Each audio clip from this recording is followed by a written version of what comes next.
है। भारत अपने दम पर आगे बढ़ रहा है। आज विश्व की सबसे बड़ी अर्थव्यवस्था की ओर हम बढ़ने का काम कर रहे हैं। आप जीडीपी के स्तर को देखने का काम करें। आज देश में एनएच की रफ्तार में कितने प्रतिशत की वृद्धि? यूपीए के शासनकाल की आप चर्चा करें तो 7 किलोमीटर प्रति किलोमीटर एनएच की रफ्तार थी यूपीए के शासनकाल में सड़क निर्माण में। आज हमारा 37 किलोमीटर प्रति घंटा। मैंने कहा सड़क निर्माण के क्षेत्र में, एनएच के निर्माण के क्षेत्र में कई गुना वृद्धि, कई गुना बजट का वृद्धि हुआ है। आम बजट 2026-27 की बजट आज जो है पेश कर दी गई है संसद भवन में।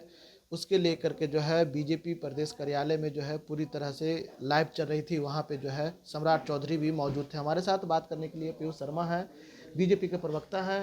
सर, आज बजट पास हुई है, कैसे देखते हैं? देखिए, निश्चित रूप से सबसे पहले आपके माध्यम से देश की वित्त मंत्री आदरणीय निर्मला सीतारमण जी को हम बधाई व धन्यवाद देना चाहते हैं। उन्होंने 9वीं बार देश के इतिहास में लगातार 9वीं बार बजट को पेश करने का काम किया है और निश्चित रूप से यह बजट विकसित भारत 2047 के जो संकल्प, मजबूत संकल्प है, उसको सुनिश्चित करता है। यह बजट किसानों के लिए, युवाओं के लिए, महिलाओं के लिए, दिव्यांगों के लिए एक सुधार का बजट है। यह बजट रोजगार उन्मुखी व विकास उन्मुखी है। इस बजट का मुख्य केंद्र अधिक से अधिक रोजगार के नए अवसर पैदा करना।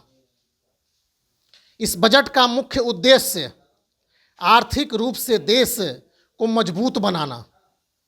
इस बजट का मुख्य उद्देश्य वैश्विक स्तर पर हम किस प्रकार से भारत को नई ऊंचाइयों पर ले जाएं, उसका है। यह बजट का मुख्य उद्देश्य 2047 में विकसित भारत का जो संकल्प है देश के यशस्वी प्रधानमंत्री आदरणीय नरेंद्र मोदी जी को, उसको पूरा करने का है। यह बजट इंफ्रास्ट्रक्चर के नए निर्माण का है। आज जो देश में, जो यहाँ तक यूपीए के आप पिछले यूपीए के 10 वर्षों के शासनकाल को आप देखने का काम करें, कृषि के क्षेत्र में यूपीए के शासनकाल से 7 गुना बढ़ा यह बजट है। रेलवे के क्षेत्र में कई गुना ज़्यादा बड़ा यह बजट है। रक्षा के क्षेत्र में 2004 से लेकर के 2014 की बात करें और 2014 से लेकर के आज 2026 की बात करें तो रक्षा के क्षेत्र में लगभग 177% से भी ज़्यादा का यह बजट पेश करके देश की वित्त मंत्री निर्मला सीतारमण जी ने देशवासियों को निश्चित रूप से यह भरोसा दिलाने का काम किया है, यह यकीन दिलवाने का काम किया है, चाहे वैश्विक स्तर से लेकर के देश के किसी भी स्तर पर भारत न किसी से झुकने वाला है, न भारत किसी से पीछे हटने वाला है। भारत अपने दम पर आगे बढ़ रहा है। आज विश्व की सबसे बड़ी अर्थव्यवस्था की ओर हम बढ़ने का काम कर रहे हैं। आप जीडीपी के स्तर को देखने का काम करें। निश्चित रूप से भारत जो हमारा संकल्प है 2047 का विकसित भारत संकल्प और सबका साथ, सबका विकास, सबका विश्वास, उसके साथ हम बढ़ने का काम कर रहे हैं। यह बजट सभी लोगों के लिए, चाहे वह किसान के लिए, युवाओं के लिए, महिलाओं के लिए, दिव्यांगों के लिए, समाज के सभी वर्गों के लिए। आपने सुना वित्त मंत्री आदरणीय निर्मला सीतारमण जी ने अपने बजट के संबोधन में कई बार सबका साथ, सबका विकास, सबके विश्वास की बात कहने का काम किया। यह क्या दर्शाता है? जो हमारी पार्टी, जो भारतीय जनता पार्टी की परंपरा रही है, जो प्रधानमंत्री नरेंद्र मोदी जी का नारा रहा है, सबका साथ, सबका विकास, सबका विश्वास, उसी के संकल्प को वित्त मंत्री निर्मला सीतारमण जी ने अपने द्वारा प्रस्तुत किए गए बजट को बढ़ाने का काम किया है। हर क्षेत्र में यूपीए के 10 वर्षों के शासनकाल के अनुपात में हमारी सरकार में अप्रत्याशित रूप से वृद्धि हुई है। और यह वृद्धि, अभी तो बजट का सत्र, अभी तो बजट का संबोधन वित्त मंत्री द्वारा समाप्त हुआ है। विस्तृत चर्चा इस पर होगी, हम लोगों के द्वारा भी अध्ययन करने का काम किया जाएगा। अभी विस्तृत रिपोर्ट आएगी और विस्तृत रिपोर्ट करके बिहार को किस प्रकार की सौगात कितनी सौगात देने। अरे देखिए, विपक्ष के अखिलेश पास यादव कोई करे मुद्दा तो सपने दिखाने अरे वाले देखिए, हैं। विपक्ष के पास कोई मुद्दा नहीं है। उनका बजट क्या होता था? उनका बजट केवल लोक लुभावने और कोई जमीन स्तर पर सही रूप से मूल्यांकन के आधार पर नहीं होता था। ये बजट में गरीबों को क्या अरे निश्चित रूप से गरीबों को हम टैक्स में कोई परिवर्तन करने का काम नहीं किया है। यह आम और मध्यम वर्गीय के लिए एक सराहनीय कदम है। जो टैक्स पिछली बार हमारी सरकार ने अपने बजट के माध्यम से देश की जनता को देने का काम किया था, उसी टैक्स को फिर इस बार हम लागू करने का काम किया है। टैक्स के स्लैब में कोई परिवर्तन न करके एक बार हमारी सरकार ने निश्चित रूप से मध्यम वर्गों को सहारा देने का काम किया। गरीब की बात हम कर रहे हैं, गरीब की ही बात, जो बच्चे हैं उनकी बात कर रहे अरे हैं। मैं उसी की बात कह रहा हूँ। उनकी बात देश के 80 करोड़ देशवासियों को प्रधानमंत्री गरीब कल्याण अन्न योजना के माध्यम से आज हमारी सरकार मुफ्त में अनाज देने का काम कर रही है। देश में 10.5 करोड़ से अधिक हमने स्वच्छ भारत मिशन के तहत शौचालय का निर्माण कराया। देश में 4 करोड़ से अधिक देशवासियों को हमने मुफ्त आवास देने का काम किया। देश में प्रधानमंत्री उज्ज्वला योजना के तहत हमने 12 करोड़ से अधिक उन महिलाओं को मुफ्त में गैस कनेक्शन देने का काम किया। आज देश में एनएच की रफ्तार में कितने प्रतिशत की वृद्धि? यूपीए के शासनकाल की आप चर्चा करें तो 7 किलोमीटर प्रति किलोमीटर एनएच की रफ्तार थी यूपीए के शासनकाल में सड़क निर्माण में। आज हमारा 37 किलोमीटर प्रति घंटा।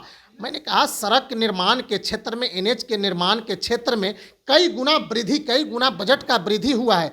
बिहार को यूपीए के शासनकाल में बिहार को क्या मिला था? 2,18,000 करोड़ रुपए मिले थे। और मैं 2024-25 की बात कर दूं, ये तो 26-27 की बात है।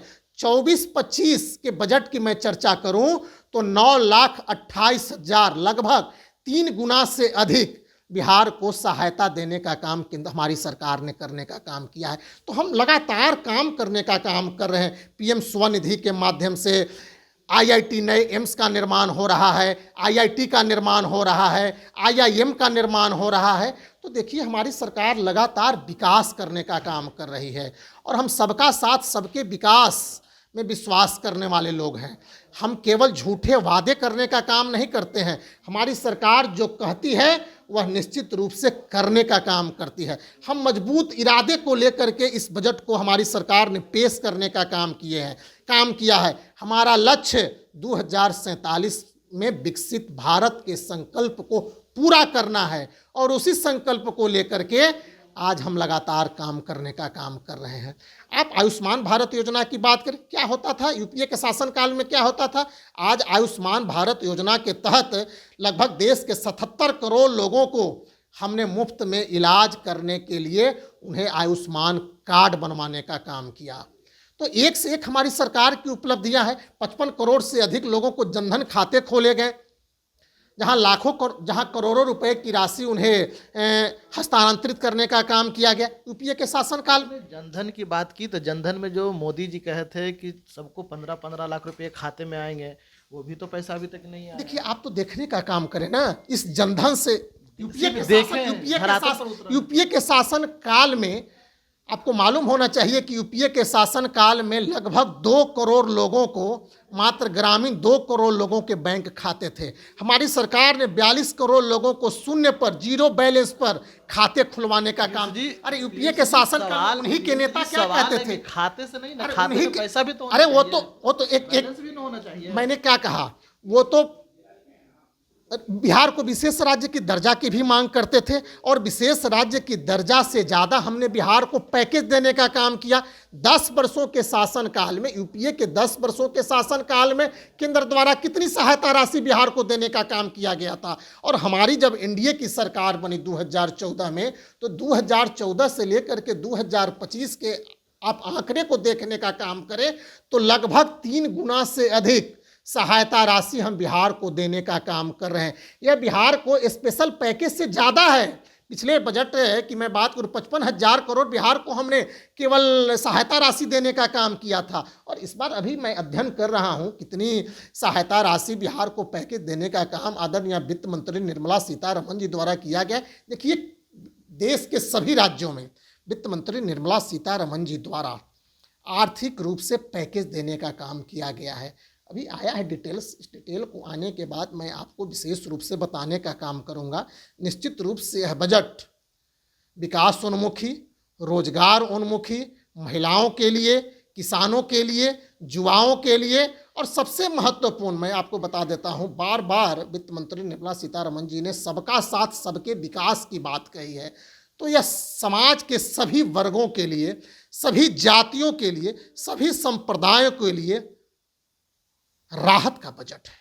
चलिए, 2026-27 जो है बजट पेश हुई है संसद में दिल्ली में, उसको लेकर के जो है बिहार बीजेपी ने साफ तौर पर कह दिया कि ये बजट राहत की है, ये बजट गरीब की है, ये बजट किसी जाति किसी धर्म की नहीं है, ये बजट सबके साथ सबके विकास की बात करेगी। इंसानियत लाइव के लिए पटना से ब्रजेश कुमार।